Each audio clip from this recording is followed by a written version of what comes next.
আরব আমিরাত পাকাপাকিভাবে এবার ইসরায়েল এবং আমেরিকার অংশ হয়ে গেল। যে কথা আমরা গত কয়েকদিন ধরে বলছিলাম যে আরব আমিরাত অর্থাৎ দুবাই বা আবুধাবি এই মুহূর্তে ইসরায়েল ও আমেরিকার ভৌগোলিক অংশ।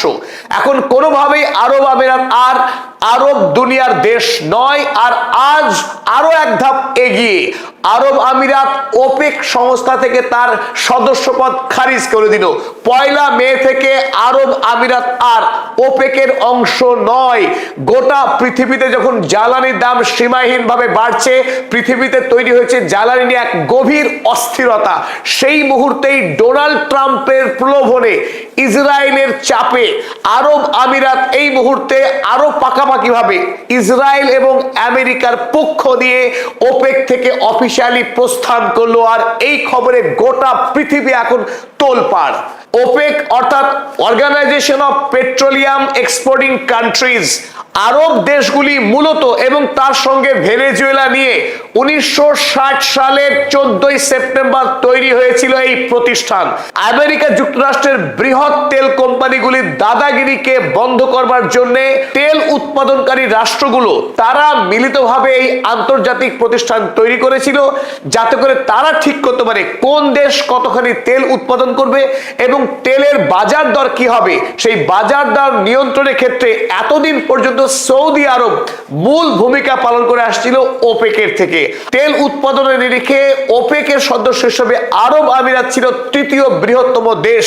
সেই আরব আমিরাত আজ শেষ পর্যন্ত জায়নবাদী ইসরায়েল রাষ্ট্র এবং আমেরিকার সঙ্গে গাঁটছাড়া বেঁধে শেষ পর্যন্ত ওপেক থেকে তার সদস্যপদকে খারিজ করে দিল। আর এখান থেকেই বড়সড় প্রশ্ন তৈরি হচ্ছে যে ইরান হরমুজ প্রণালীকে এতদিন ধরে বন্ধ রাখার ফলে মধ্যপ্রাচ্যের দেশগুলির বিদেশে তেল রপ্তানি যে এতদিন বন্ধ ছিল, ইরানের হাতে যে হরমুজ অস্ত্র ছিল সেই অস্ত্র আর ইরান কাজে লাগাতে পারবে কিনা।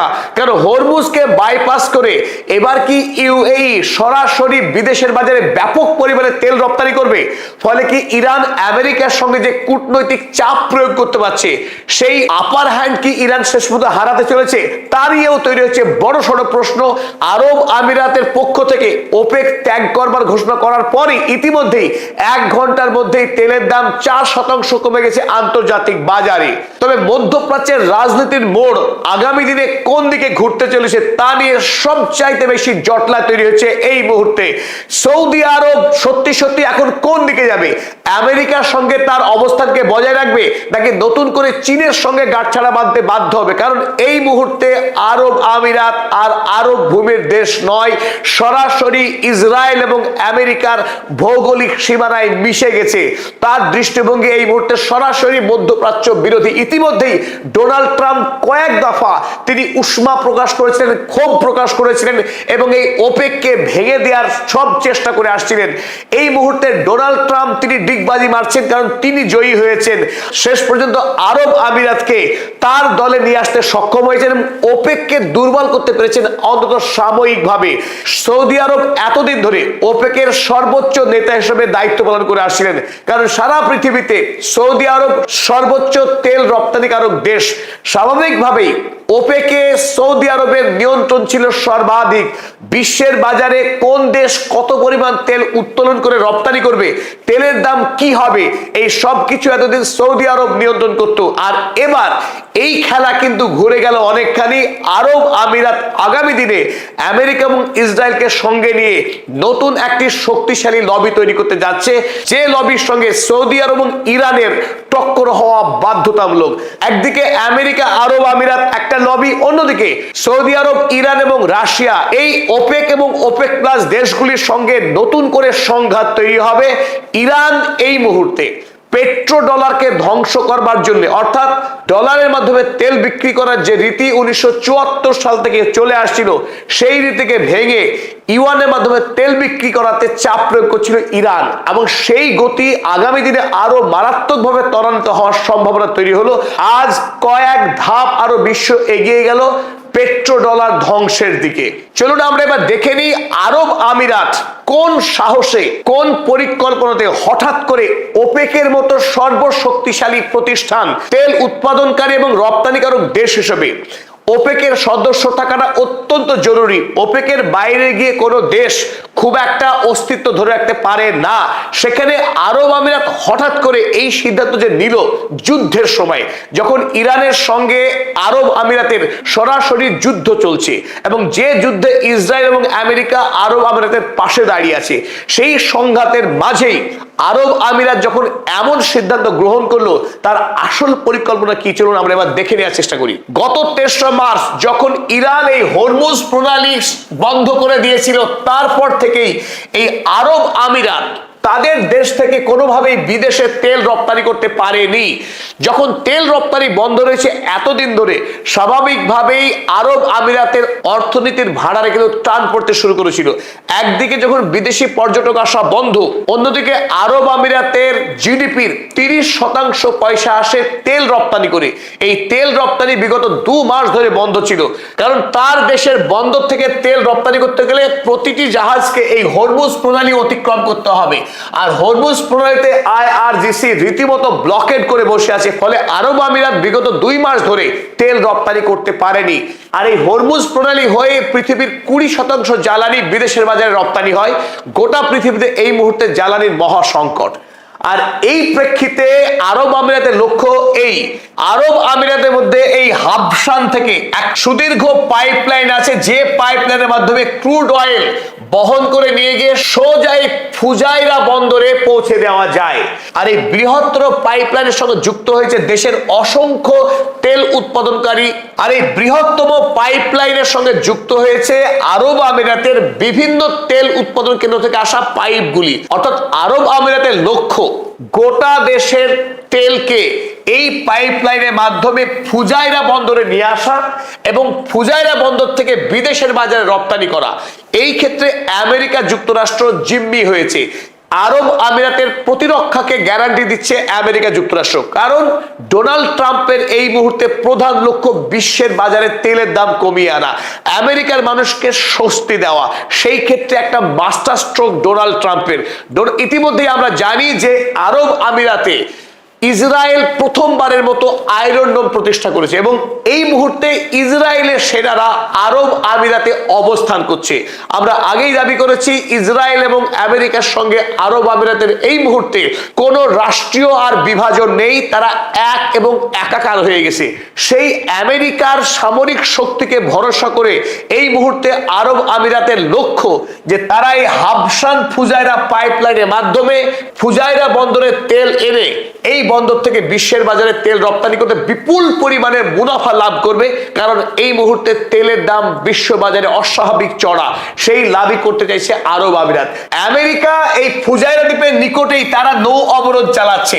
আরব আমিরাতকে আমেরিকা গ্যারান্টি দিয়েছে তাদের যে নৌবাহিনী যারা এই মুহূর্তে এখানে নৌ অবরোধ চালাচ্ছে, তারা নিরাপত্তা দিয়ে এই তেল বিশ্বের বাজারে রপ্তানি করবে। কিন্তু এখন প্রশ্ন হলো, ইরান এই ফুজাইরা দ্বীপে যুদ্ধকালীন সময়ে একাধিকবার আক্রমণ চালিয়েছে। আগামী দিনে ইরানের আক্রমণের হাত থেকে এই ফুজাইরা দ্বীপ রক্ষা পায় কিনা সেটা। দ্বিতীয়ত, আমেরিকা যুক্তরাষ্ট্র এই মুহূর্তে তারা চাইছে সারা পৃথিবীতে জ্বালানির যে মহা সংকট শুরু হয়েছে তাদের এই ব্লকেডের কারণে, সেই সমস্যার হাত থেকে আমেরিকার ইকোনমিকে বাঁচানোর জন্য আরব আমিরাতের তেল কিন্তু একটা মাস্টার স্ট্রোকে কাজ করতে পারে। পাশাপাশি বর্তমান সময়ে আমরা সবাই জানি যে ওমান উপসাগর বরাবর এই মুহূর্তে আমেরিকা যুক্তরাষ্ট্র একটি নৌ অবরোধ চালাচ্ছে, যে নৌ অবরোধের কারণে এই পারস্য উপসাগরীয় অঞ্চল থেকে কোনো জাহাজ বিশ্বের বাজারে পৌঁছতে পারছে না তেল দিয়ে। কারণ ইরান আগেই হরমুজ প্রণালী আটকে দিয়েছে কেবলমাত্র এই আমেরিকার নৌ অবরোধের কারণে। সুতরাং বিশ্বের বাজারে এমনকি আমেরিকা যুক্তরাষ্ট্রে এই মুহূর্তে তেলের যে আকাল শুরু হয়েছে, সেই সংকট থেকে আমেরিকা যুক্তরাষ্ট্র ফুজাইরা দ্বীপ থেকে তেল নিয়ে গিয়ে আরব আমিরাতে তেল নিয়ে গিয়ে সংকট মেটাতে চাইছে। আর সেই ক্ষেত্রে ডোনাল্ড ট্রাম্প আরো একবার বিশ্বের কাছে নিজেকে নায়ক হিসেবে প্রতিপন্ন করার একটা বিরাট সুযোগ। আর সেই লোভেই ডোনাল্ড ট্রাম্প আরব আমিরাতকে ওপেক থেকে বেরিয়ে আসতে বাধ্য করেছে একরকম বলা যায়। কিন্তু প্রশ্ন হলো এখানে এই ফুজাইরা বন্দরে আমরা দেখেছি যুদ্ধকালীন সময়ে ইরান একাধিকবার আক্রমণ চালিয়েছে, কারণ ফুজাইরা দ্বীপ থেকে ইরানের দূরত্ব আহামরি কিছু নেই, অনায়াসেই ড্রোন বা মিসাইল হামলা চালানো সম্ভব ইরানের পক্ষে। এখন দেখার বিষয় আরব আমিরাত যদি জায়নবাদী ইসরায়েল এবং আমেরিকার সঙ্গে সামরিক বিষয়ে আরো বেশি অগ্রসর হয় এবং ইরানকে আক্রমণের ধৃষ্টতা দেখায়, তাহলে কিন্তু এই মধ্যপ্রাচ্যে একটা বৃহত্তর সংঘাত শুরু হওয়ার সম্ভাবনা আরো প্রকট হলো। এই আলোচনার প্রেক্ষিতে আমরা এই কথা স্পষ্ট বলতে পারি যে সৌদি আরব, ইরান এবং রাশিয়া তারা একটি ব্লকে ভাগ হয়ে গেল, ওদিকে আরব আমিরাত, আমেরিকা এবং ইসরায়েল তারা আরো একটি ব্লকে ভাগ হয়ে গেল। আর ধীরে ধীরে আরব আমিরাত জায়নবাদের সঙ্গে একাকার হয়ে যাচ্ছে। স্বাভাবিকভাবে এখন প্রশ্ন উঠে যাচ্ছে, হোয়াট ইজ নেক্সট? তেল রপ্তানিকারক দেশগুলির ভবিষ্যৎ কোন দিকে যাচ্ছে? সৌদি আরব বিশেষ করে পৃথিবীর সর্ববৃহৎ তেল রপ্তানিকারক দেশ, যার কাছে পৃথিবীর সবচাইতে উন্নত মানের সর্বাধিক তেলের মজুত রয়েছে এবং এতদিন পর্যন্ত বিশ্ব তেল বাজারকে যে এককভাবে নিয়ন্ত্রণ করে এসেছে, সেই সৌদি আরবের জন্য ভবিষ্যৎ কিন্তু অত্যন্ত বিপজ্জনক হয়ে গেল। কারণ আমেরিকা যুক্তরাষ্ট্র এই মুহূর্তে সৌদি আরবের উপরে আরো ব্যাপক পরিমাণ চাপ প্রয়োগ করার চেষ্টা করবে। সৌদি আরব কি সেই চাপের কাছে নতি স্বীকার করবে, নাকি রাশিয়া এবং ইরানের সঙ্গে তার বোঝাপড়াকে আরো শক্তিশালী করবে এবং চীনকে এই দলে নিয়ে নতুন করে একটা পাওয়ার ব্লক, যেটা ইতিমধ্যেই তৈরি হচ্ছে, ইরান, রাশিয়া এবং চীনকে নিয়ে যে নতুন সমীকরণ তৈরি হচ্ছে পৃথিবীতে ইতিমধ্যেই, যে পাওয়ার ব্লকে সৌদি আরব কিন্তু এখনো পর্যন্ত আসেনি। এমনকি ইরান যুদ্ধে ইরানের পক্ষে অভিযোগ, সৌদি আরব বরং ইরানের বিরুদ্ধেই কাজ করেছে এবং আমেরিকা যুক্তরাষ্ট্রকে সমস্ত রকম সহযোগিতা করেছে ইরানের বিরুদ্ধে এই যুদ্ধে।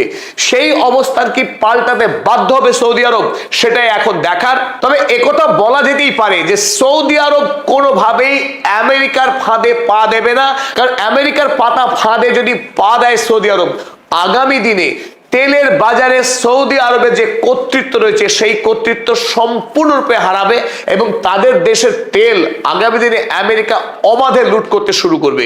তাই এই মুহূর্তে মধ্যপ্রাচ্যের রাজনীতি আরো ভয়ঙ্করভাবে ঘোলাটে হলো এবং আরব আমিরাত, দুবাই এবং আবুধাবির যে দেশ, শারজার যে দেশ, সেই দেশ কিন্তু আর মধ্যপ্রাচ্যের অংশ রইল না। এই দেশ পুরোপুরি আমেরিকার কাছে বিক্রি হয়ে গেল, নতি স্বীকার করে দিল। পদাতিক সব সময় চেষ্টা করে আপ টু ডেট খবর আপনাদের সামনে উপস্থিত করার। এই মুহূর্তে পদাতিক প্রথম বাংলা ইউটিউব চ্যানেল হিসেবে আপনাদের কাছে এই খবর পৌঁছে দিল। কাল আশা করছি সারা পৃথিবীতে নতুন করে এই আরব আমিরাতের ওপেক ট্যাগ নিয়ে ব্যাপক প্রভাব পড়বে, সারা পৃথিবীতে অসংখ্য খবরাখবর হবে। কাল আবার এই বিষয়ের উপরে বিস্তারিত ভিডিও নিয়ে আবার আপনার সামনে উপস্থিত হব। ততক্ষণ জন্য বিদায়।